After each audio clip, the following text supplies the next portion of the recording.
안녕하십니까. 오늘은 여호수아 1강에 대해 배워보겠습니다. 1강의 주제는 관리시되었던 현재의 영적 위기 관리를 어떻게 해나가야 하느냐인데요. 교재에서는 현대를 가리켜 관리시대라고 말하고 있습니다. 건강관리, 재테크관리, 대인관계관리 등 관리해야 할 것이 많습니다. 특별히 위기관리를 잘해야 되는데 이 말은 상황이나 여건이 아닌 하나님이 주신 은혜의 기회를 잘 활용하여 승리의 삶을 살아야 한다는 것을 뜻합니다. 목표 역시 그와 관련된 영적 전쟁을 어떻게 하는가를 배우는 것입니다. 본 강에 들어가기 전에 1강은 여호수아서를 본격적으로 배우기 위한 이전 서론을 여는 단계입니다. 때문에 교재에는 여호수아 1장 2절에서 5절 말씀을 여호수아서 전체의 요약으로 볼 수 있다고 보고 있습니다. 여호수아들을 다시 크게 구분하면 두 부분으로 나눌 수 있겠습니다.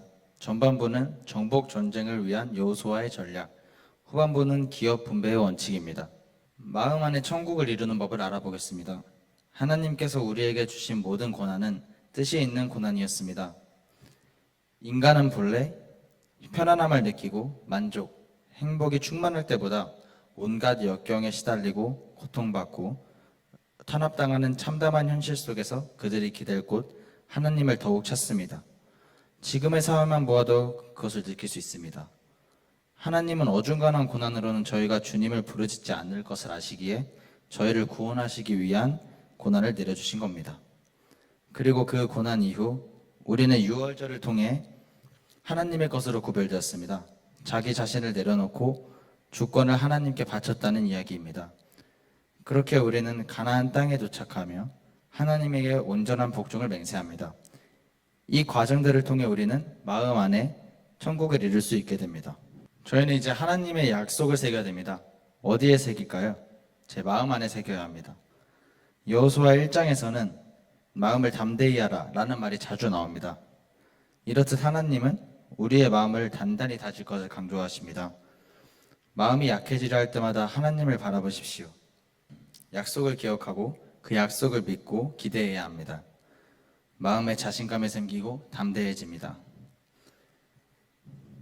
어떻게 생각을 지킬 수 있을까요? 마음 중심에 하나님을 모시고 부정적인 식견을 지향하면 됩니다. 입술은 어떻게 지킬 수 있을까요?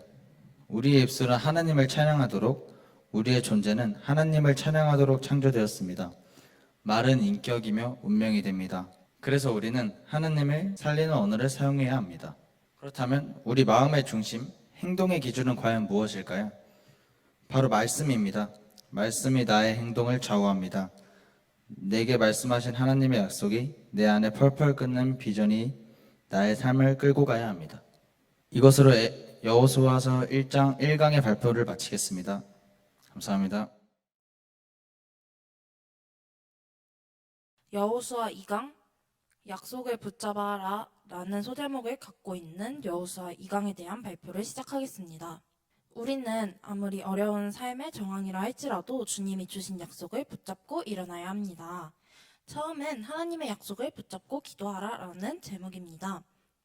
이 내용은 하나님의 일은 하나님이 하나님의 방법으로 하나님의 사람을 통하여 행하신다고 합니다. 우리는 우리가 할 수 있는 일을 믿고 말씀하시는 대로 따르는 순종의 모습이 필요합니다. 하나님의 종들은 자신의 주관이나 신념에 의해서 움직이는 사람들이 아닙니다. 그러므로 주인의 확고한 의지와 명령을 알고 따라야 합니다. 그리고 환경 때문에 마음이 흔들리거나 자신의 연약함으로 인해 하나님의 뜻을 거역하지 않도록 마음 단속을 단단히 해야 한다고 합니다. 하나님께서는 이러한 옛사람의 구조를 깨뜨리기 위해서 우리에게 광야를 주셨습니다. 광야란 우리가 하나님께 포커싱하고 로드십을 기를 수 있는 훈련의 장소입니다. 우리가 하나님의 음성을 듣기 위하여 그의 임재 앞에 늘 엎드리는 일이 필요합니다. 말씀하심을 기다리고 그 말씀을 받아들어 순종하려는 종의 자세가 필요합니다. 신앙의 힘은 어려운 일이 와도 믿는 바가 있기에 담대할 수 있도록 도와줍니다. 그 다음은 좌우로 흔들리지 말고 담대하라 라는 내용입니다. 우리가 좌우로 흔들리지 않기 위해서는 순종의 작전의 핵심이라고 합니다. 그리고 그리스도 안에서 모든 영적인 축복들을 우리에게 주셨습니다. 그 꿈을 주야로 묵상하고 연구하며 주님이 주신 말씀을 믿고 사모해야 합니다. 마지막으로는 하나님의 부르심에 성실하게 응답하라 라는 내용입니다. 이스라엘 백성들이 출애굽할 때 광야에서는 하나님이 책임지시고 그들에게 공급하셨습니다. 이후 가나안에 들어가서는 그들의 경작을 통하여 양식을 취하게 했습니다. 신앙의 성장이란 공급의 변화입니다. 가나안은 훈련받은 우리가 주신 바 그 은혜의 힘으로 하나님의 필요를 섬기는 땅입니다. 이기적인 생각과 행동은 결국 자기도 망하고 다 같이 망하는 길이 됩니다. 우리는 주님이 주신 비전과 목표를 향해 동력자들과 함께 달려가야 합니다. 주님이 우리에게 세우신 리더에게 순종해야 합니다. 이상 발표를 마치겠습니다. 감사합니다. 여호수아 3강 구속사를 위하여 주의 종을 선대하라 발표 시작하겠습니다. 먼저 여리고 성 정복을 위해 하나님이 행하신 일입니다. 첫 번째로 구속사와 이스라엘의 승리를 위해 하나님께서는 믿음의 사람인 라합을 준비하셨습니다. 라합은 적국의 사람이었지만 정탐꾼 앞에서 신앙 고백을 하였으며 대화 중에 하나님을 여호와라고 불렀습니다. 두 번째로 여리고 사람들이 들었던 간담이 녹았던 이야기입니다. 출애굽 때 홍해의 물을 마르게 해서 건너게 하신 일과 아모리 사람의 두 왕인 시온과 옥에게 행한 일, 그리고 그들을 전멸시킨 일들을 들었습니다. 세 번째로 정탐꾼을 보내셨는데 그 이유는 38년 전에 일을 겪었기 때문에 그 땅과 여리고 동태를 살피기 위해서 정탐꾼을 보내셨습니다. 두 번째, 기생 라합의 믿음. 첫 번째로 정탐꾼을 본 라합은 지붕에 버려놓은 3대에 숨기고 산으로 피하게 하여 3일 뒤에 빠져나가게 했습니다. 가나안 사람들은 두려움으로 응답하였고 라합은 믿음으로 응답하였습니다. 두 번째, 라합의 거짓에 대한 성경의 평가. 믿음으로 평안히 정탐꾼을 영접하고 순종하고 하나님에 대한 믿음과 충성심으로 기록되어 있습니다. 또 거짓말을 하였지만 하나님께서는 성경에서 의롭다고 표현하셨습니다. 세 번째, 그 이후에 라합의 삶. 라합은 살몬과 결혼하여 가정을 꾸리고 아들 보아스를 낳았습니다. 옛 가치관을 버리고 새로운 삶으로 돌아선 그녀를 살몬이 신뢰하고 인정하였습니다. 마지막으로 라합의 신앙을 통해서 본 구속사적 의미입니다. 첫 번째, 라합의 믿음. 라합은 구원의 손길, 하나님의 일에 대해 관심을 가지고 주의 종을 돕기 위해 죽음을 각오한 헌신과 결단의 행동을 했습니다. 그리고 이 행동을 보고 왕의 족보와 믿음의 열전에 실렸습니다. 두 번째로 그 이후 라합이 받은 축복. 라합은 집 앞 창문에 붉은 줄로 표시를 하고 라합의 모든 가족은 구원을 받았습니다. 마지막으로 라합의 신앙의 구속사적 의미입니다. 라합을 통해 그리스도가 오셨고 하나님을 믿음으로 그리스도의 직계 조상이 되는 축복을 받았습니다. 감사합니다.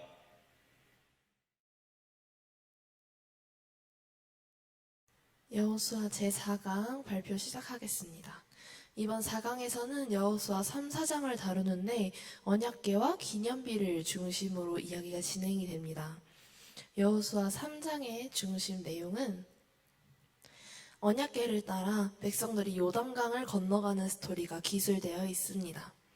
이 언약궤를 따라가는 행동을 통해 말씀을 앞에 두고 살아가며 말씀과 하나님의 약속이 삶의 중심이 되어 그 삶을 살아가야 함을 보여주고 있습니다. 이어지는 4강에서는 기념비를 세우라 라고 말씀하십니다. 기념비는 결국 오늘날 우리가 살아가는 우리에게 적용했을 때 삶의 간증을 의미하게 되고요. 이 간증은 우리가 신앙생활을 하며 리소스, 즉 풍성한 자원이 되고 이를 어떻게 사용해야 하는지 그 원리를 알려주고 있습니다.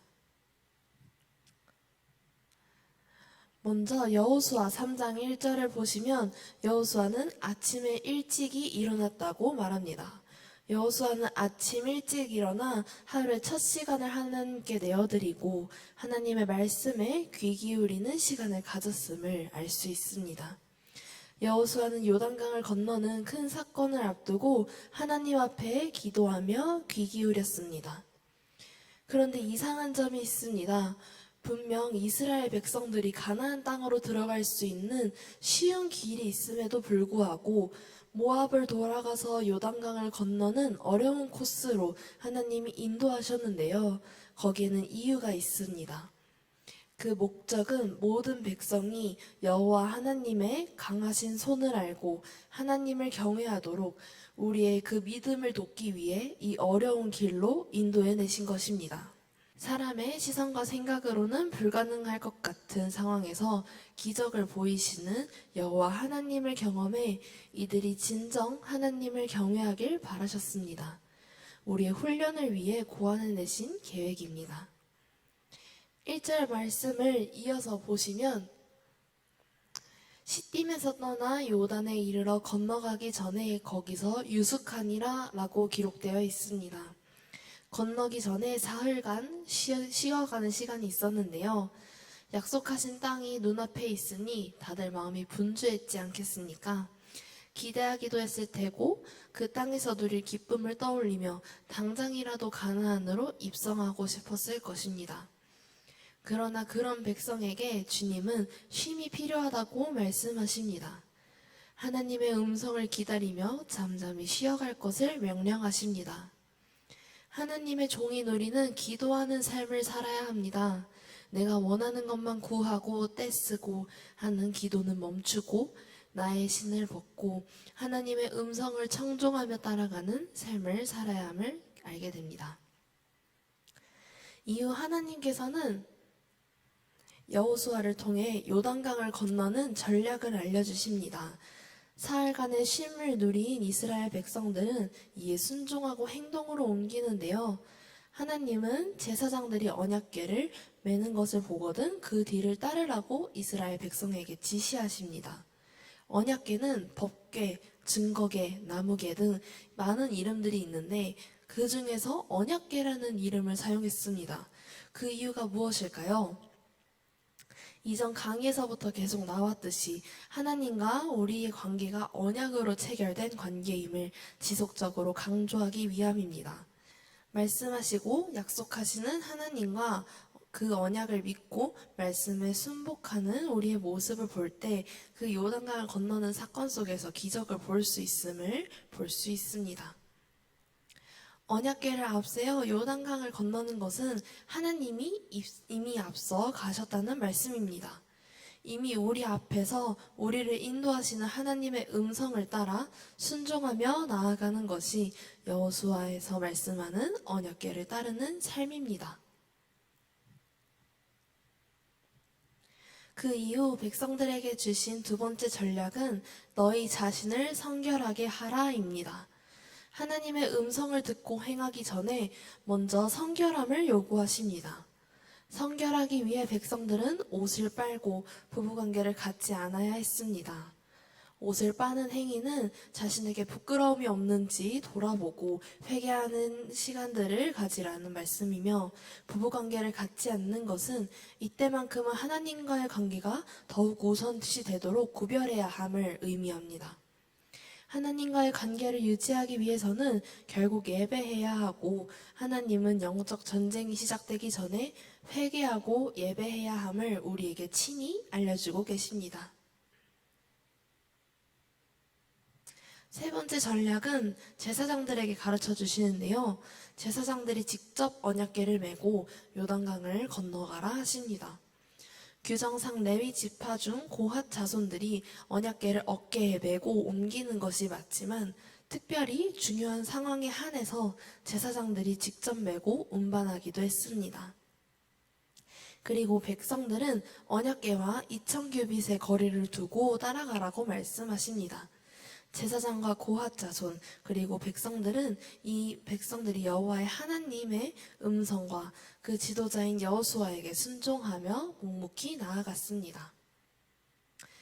모든 백성이 요단강을 건널 때 강 중심에 있는 12돌을 세우라고 하십니다. 이 12돌은 물속에 잠긴 옛사람을 의미합니다. 물과 옛사람, 떠오르는 단어가 있지 않으신가요? 네, 바로 세례입니다. 출애굽기에서의 홍해와 동일한 의미를 가지는 요소가 바로 이 여호수아의 요단강입니다. 홍해와 요단강을 지나며 하나님은 백성들의 옛사람이 죽어야 함을 다시 한번 강조하십니다. 모두 다 요단강을 건넜을 때 각 지파에서 한 사람씩 총 12명을 택했고, 그리고 그들에게 각자 돌을 하나씩 취해서 강둑에 12개의 돌을 세우라고 지시하셨습니다. 강둑에 세운 12돌은 우리가 예수 그리스도와 함께 다시 살아났음을 의미합니다. 정리하자면 제1기념비인 수장석은 요단강 중심에 세워졌습니다. 자기 자신을 부인하고 내 안에 예수 그리스도가 사심을 받아들이는 자기 부인의 과정이며, 나의 옛사람은 물속에 잠겨 죽었음을 의미합니다. 제2기념비인 부활석은 요단강을 건넌 후에 길갈에 세우는데, 이는 옛사람이 예수님과 함께 죽고 다시 살아났음을 의미합니다. 이는 곧 후손들을 위한 것이기도 하는데, 요단강을 건넌 이 사건이 은혜임을, 전적인 하나님의 은혜임을 후대에도 기억하길 바라며 기념비를 세운 것입니다. 이 기념비를 통해 하나님은 우리에게 주신 은혜의 사건들을 기억하라고 말씀하십니다. 내게 주신 그 은혜가 너무도 커서 감격해도 시간이 지나면 그 은혜가 무뎌지고 망각하게 되는 것이 사람입니다. 그러니 우리에게 기쁨으로 간증했던 것을, 그 은혜를 누리던 시간과 기억들을 잊지 말고 놓치지 않도록 노력하라고 말씀하고 계십니다. 하나님의 백성인 우리가 이 땅에서 살아갈 때 기도함으로 하나님과 상호 교제하고, 하나님의 말씀과 그 약속을 바라보며 끝까지 믿음을 놓치지 않고, 그리고 내 삶의 기념비를 세워 그 은혜를 날마다 기억하는 우리 청년 지체들 되시기를 간절히 소망합니다. 이상으로 발표 마치겠습니다. 감사합니다.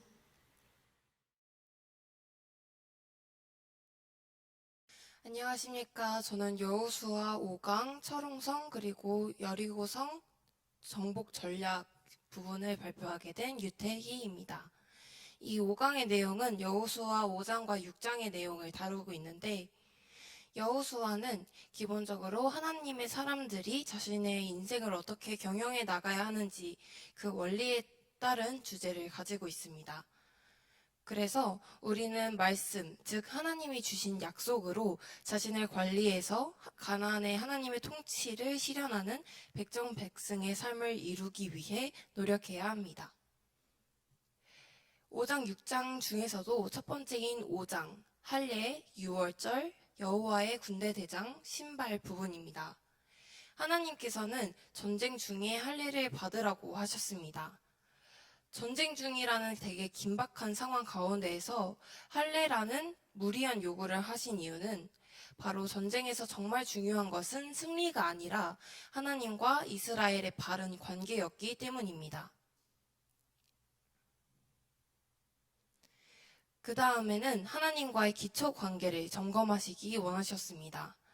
그 방법으로 이 제목에 써져 있는 할례, 유월절, 여호와의 군대 대장, 신발이라는 4가지의 방법을 제시해 주셨는데요. 첫 번째 할례입니다.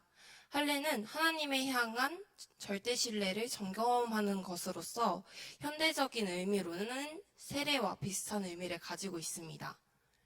그리고 두 번째로 유월절은 유월절의 피가 흔히 하나님의 자식임을 나타내는 뜻을 가지고 있는데, 그 유월절 피를 문지방에 바름으로써 이제 주의 승리가 나의 승리로 변하는 것을 뜻했습니다.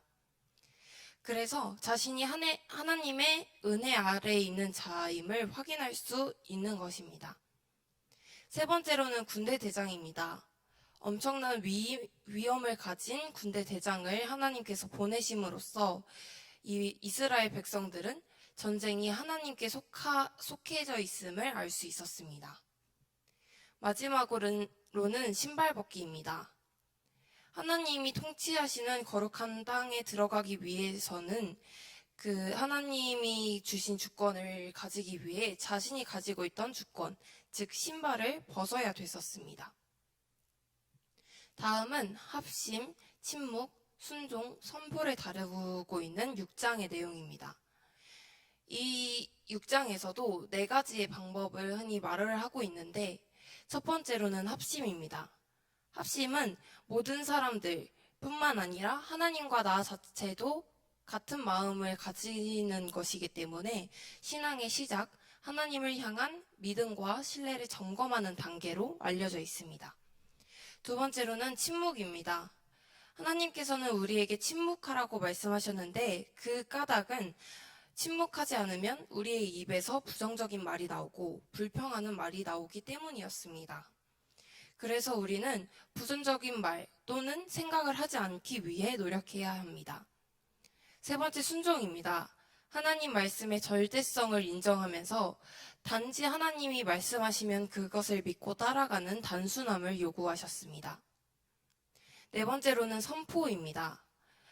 하나님께서 우리에게 주신 약속을 선포함으로써 이 세상에 놓여져 있는 모든 사건들을 나 중심으로 보는 것이 아니라 주 중심으로 바라보는 연습을 필요로 했습니다.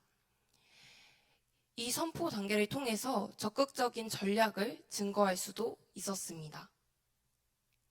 이상으로 발표를 마치겠습니다. 감사합니다.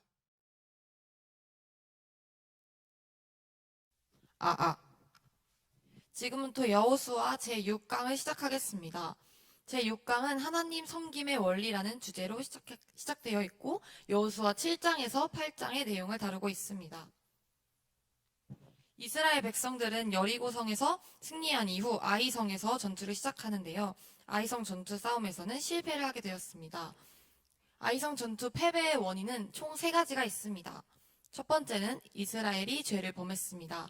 유다 지파에 있는 아간이라는 사람이 범죄했습니다. 두 번째로는 합심하지 않아 하나님과의 연합 공조가 이루어지지 않았습니다. 바로 전쟁을 시작하기 전 기도하지 않았습니다. 세 번째로는 자만했습니다. 여리고성에서의 승리로 교만해진 채 전투에 참여하는 백성의 수를 스스로 결정했습니다. 아간의 범죄에 대해 알아보겠습니다. 가나안 전쟁의 첫 전리품인 여리고성의 모든 것은 하나님의 것으로 구별시키라고 말씀하셨습니다.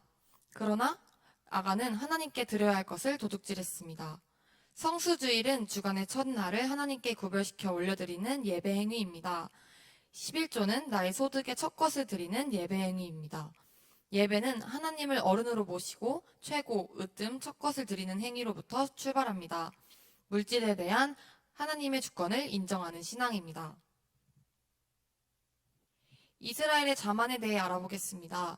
여리고 전쟁에서는 하나님의 말씀을 그냥 믿고 따랐기 때문에 승리할 수 있었습니다. 싸움은 하나님이 하신 것입니다. 백성들은 말씀을 따라 합심하고 침묵하고 순종하고 선포했을 뿐입니다. 그럼에도 첫 전쟁에서 승리한 이스라엘 백성들은 이 중요한 영적 원리를 잃어버리고 자신들의 판단을 앞세웠습니다. 업적 성과보다 중요한 것은 관계입니다. 하나님은 실력 있는 자보다도 먼저 주의 이름을 대신할 자를 찾습니다. 내가 이룬 일이라고 자만하지 맙시다. 하나님 도움 없이도 스스로 할 수 있다고 교만하면 바로 무너집니다. 이 문제들을 어떻게 해결했는지 알아보겠습니다. 여호수아와 지도자들은 문제가 발생하자 철저히 회개했습니다. 여호수아는 여호와의 궤 앞에서 시간을 보냈습니다. 우리는 문제가 왔을 때 말씀 앞에서 자신과 실패한 일들을 되돌아보면서 기도해야 합니다. 아간의 범죄에 대해서는 하나님은 아간을 직접 지명하여 심판하는 것이 아니라 제비를 뽑게 하였습니다. 이는 제비를 뽑는 동안 자신이 직접 죄를 고백하고 회개할 기회를 주신 것입니다. 그러나 뽑힌 후에야 강제에 의해 고백했으므로 용서받지 못했습니다. 하나님의 맹렬한 진노는 아간과 그에 속한 모든 것들이 아골 골짜기에 묻힌 후에 그쳤습니다. 이 이후에 아이성의 두 번째 전투가 일어났는데요. 여리고 전투는 믿음의 원리를 사용했다면 아이성의 두 번째 전투는 순종의 원리를 활용했습니다. 죄가 제거되고 영적 교만이 꺾이자 하나님은 매복과 유인이라는 두 가지 전략을 주셨고 이를 통해 성읍을 정복했습니다. 이스라엘은 능력으로 임하시는 하나님의 역사를 또 한 번 경험했습니다. 여리고 성에 속한 모든 것들은 다 바쳐야 했지만 아이성에서는 성읍의 모든 노략물들을 마음대로 취하게 하셨습니다. 여호수아는 아이성 싸움 후에 에발산에 단을 세우고 번제와 화목제를 드렸습니다. 하나님은 에발산과 그리심산에서 언약의 말씀, 축복과 저주의 원칙들을 선언하게 하셨습니다. 문제가 발생하면 예배를 드려야 합니다. 하나님의 진노를 잠재울 수 있는 예배가 중요합니다. 아이성 전투 승리 후 가장 먼저 한 것은 경건하고 감사하는 마음으로 예배드리는 것이었습니다. 하나님이 주신 대로 다듬지 않고 순수하게 은혜와 감동을 따라 드리는 예배가 에발산의 예배였습니다. 우리의 삶이 현재 전쟁 중에 있다면 격식을 차리는 것보다는 우리의 순수한 마음을 그대로 하나님께 드리는 예배가 필요합니다. 나의 실패, 연약함, 수치들을 숨기거나 꾸미지 말고 진솔하게 하나님께 고백하는 예배를 드립시다. 이상으로 발표를 마치겠습니다. 여호수아 7강, 여호수아 9장부터 12장까지 하나님 앞에서 충만한 인생을 살라 시작하겠습니다. 첫 번째로 속아서 한 약속이라도 지켜야 한다는 말씀입니다. 여호수아는 하나님의 뜻을 구하지 않고 눈에 보이는 대로 판단하여 기브온 족속과 화친을 맺는 실수를 했는데 그 이유는 기도하지 않았기 때문입니다. 그리고 기브온과의 언약이 문제가 되는 이유는 서로 함께 살다 보면 영향력을 주고받기 때문에 하나님께서 가나안 족속과는 언약을 맺지 말라고 하셨습니다. 속아서 한 약속이라도 지켜야 하는 이유는 여호와 하나님의 이름으로 맹세한 약속이기 때문이고 하나님은 기브온과의 약조 400년 후 사울이 기브온 사람을 죽임으로 이 언약을 지켜주셨습니다. 이러한 이야기로 하나님의 신실하심을 알 수 있습니다. 두 번째는 기브온을 위해 기도하라입니다. 이스라엘과 화친을 하게 되었다는 사실을 알게 된 5 왕들이 기브온을 공격했습니다. 그래서 기브온의 원군 요청에 여호수아는 모든 군사와 용사를 데리고 기브온을 도우러 갔습니다. 속인 사람이라 할지라도 하나님 앞에서 한 약속이므로 순종했습니다. 그리고 하나님은 이 전쟁을 우박을 내리고 태양과 달을 멈추게 하는 기적으로 도우셨습니다. 세 번째, 가나안 정복 전쟁의 마무리. 여호와께서 여호수아에게 불태워야 할 것들, 화근이 될 것들을 제거하라고 말씀하셨는데 바로 말 뒷발의 힘줄을 끊고 병거를 불사르라 하셨습니다. 이것은 우상이 되지 않도록 경계하라는 뜻이었습니다. 가나안 전쟁은 끝났지만 완전히 정복된 것은 아니었습니다. 전쟁이 끝났다는 것은 가나안 거민들이 위협적인 존재가 되지 못한다는 뜻인데 그게 위험하지 않다고 판단하지만 후일 화근이 됩니다.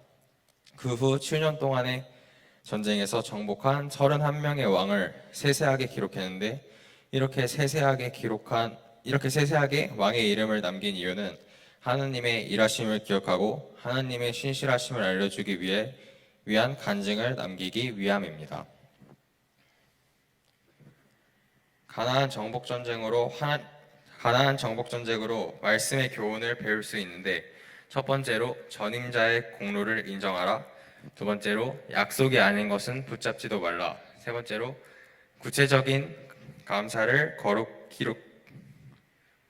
감사를 기록하며 남겨라입니다. 감사합니다.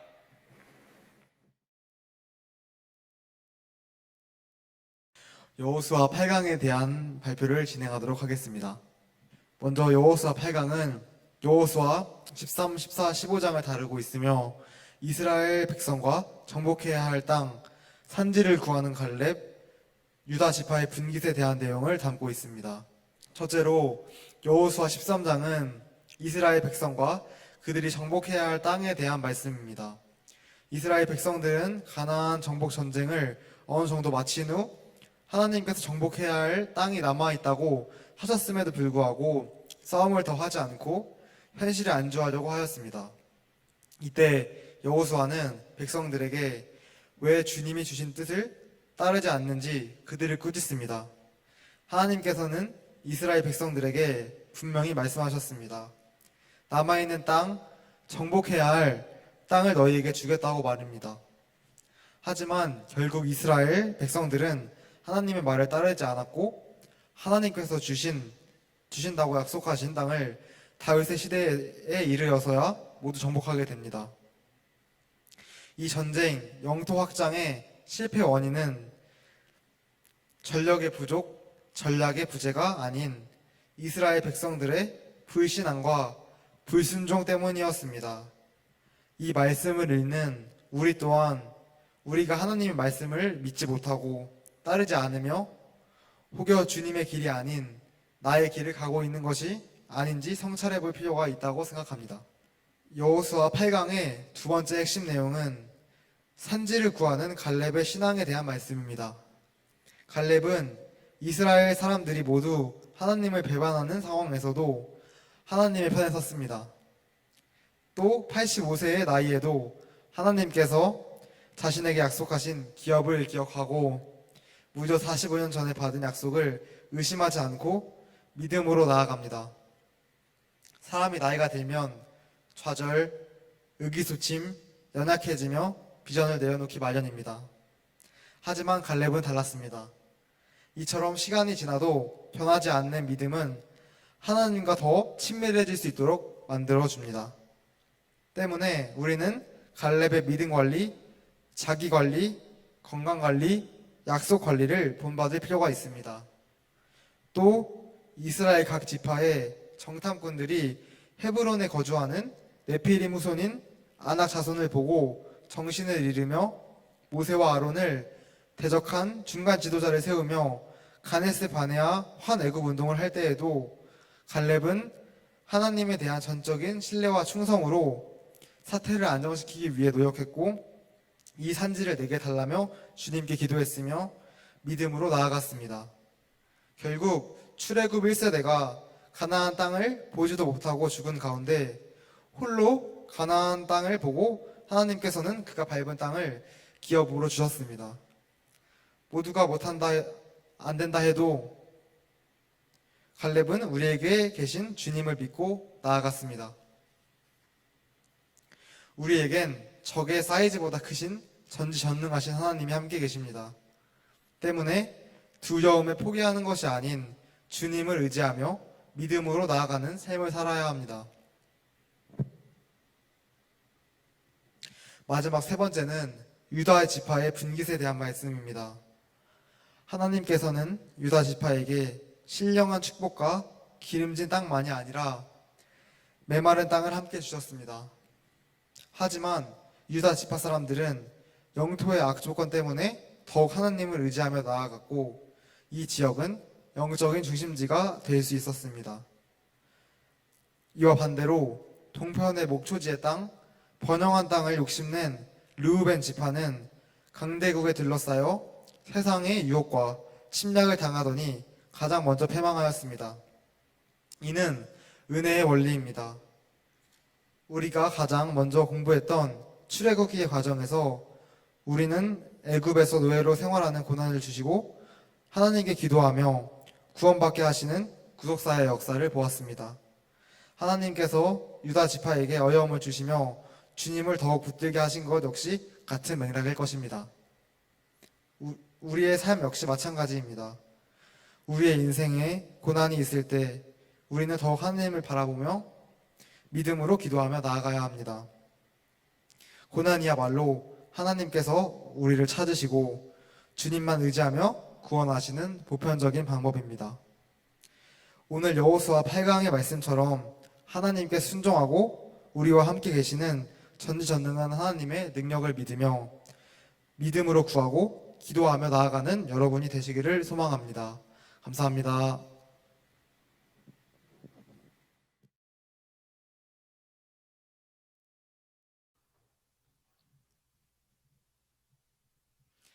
여호수아 9강 너의 받을 분깃을 내가 그려하라는 여호수아 16장에서 20장까지의 내용입니다.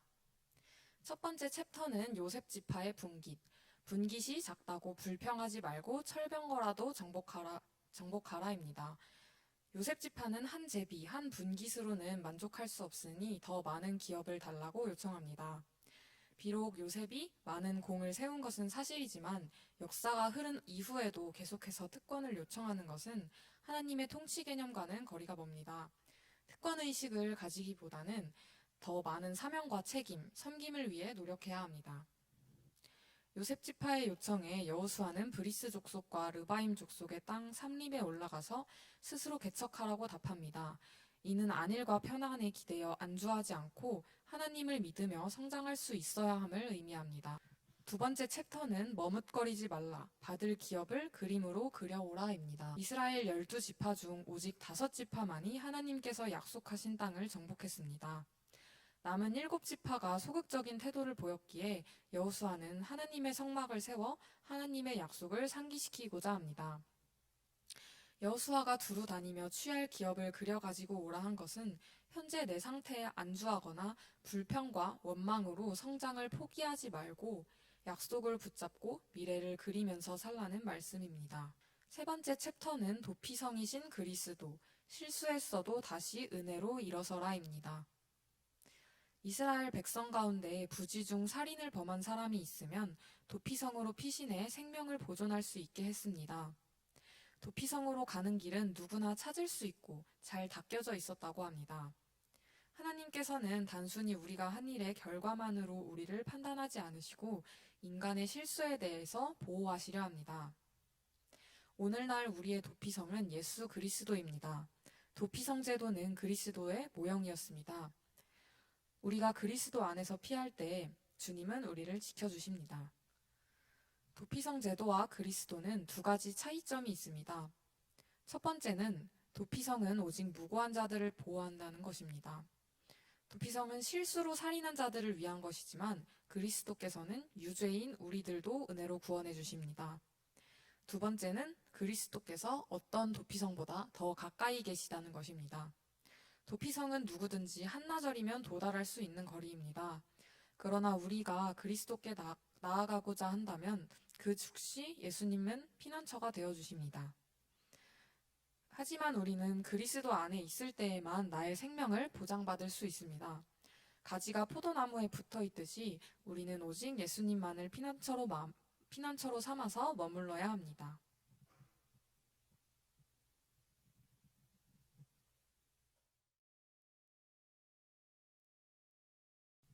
지금부터 여호수아 10강 발표 시작하겠습니다. 처음에 여호수아 10강을 들어가 보면 레위라는 사람이 먼저 나오는데 그 사람의 내용으로 시작을 해서 이렇게 4가지로 먼저 주제를 뽑아 보았습니다. 첫째는 저주, 두 번째는 제비뽑기, 세 번째는 봉사, 네 번째는 헌신으로 주제를 잡아 보았습니다. 저주는 레위라는 사람이 받았는데요. 그의 잔인한 성격과 폭력성 때문에 아버지로부터 저주를 받은 불행한 사람이었습니다. 하지만 레위 지파는 야곱으로부터 예언을 받았는데 그 내용은 그들의 야곱 중에서 나누며 이스라엘 자손 중에서 흩어지니라 라는 예언이었습니다. 이 예언은 제비뽑기를 통해서 성취되었습니다. 레위인들은 비록 흩어져 사는 일은 풀지 못하였지만 오히려 그들은 전 이스라엘을 섬기고 예배하는 거룩한 봉사의 일을 하게 되었습니다. 출애굽기 32장을 보면 이스라엘은 금송아지를 섬기는 우상숭배를 함으로써 하나님께서 큰 진노를 사게 됩니다. 그때 모세가 40일 동안 금식 기도를 한 후에 십계명 2판을 받아 산 밑으로 내려왔고 그때 이스라엘 사람들이 금송아지에 절하는 것을 보고 화가 난 모세는 금송아지를 그들 앞에서 던지면서 그들의 우상을 깨트려 버렸습니다. 그 후 모세는 그들을 향해 외쳤습니다. 누구든지 여호와의 편에 있는 자는 내게로 오라, 나아오라. 그때 레위 지파가 우르르 모세 앞으로 나왔고 그들에게 모세는 명령을 내렸습니다. 형제든 가족이든 친구든 우상 숭배를 한 자들은 모두 죽이라고 하였습니다.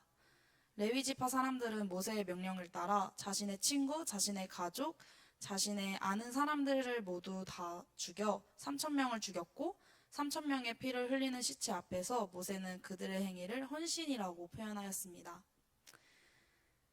이 사건을 통하여 우리는 하나님의 갈망이 이스라엘 전체가 제사장 직분을 감당하기 원하셨다는 사실을 알게 되었습니다.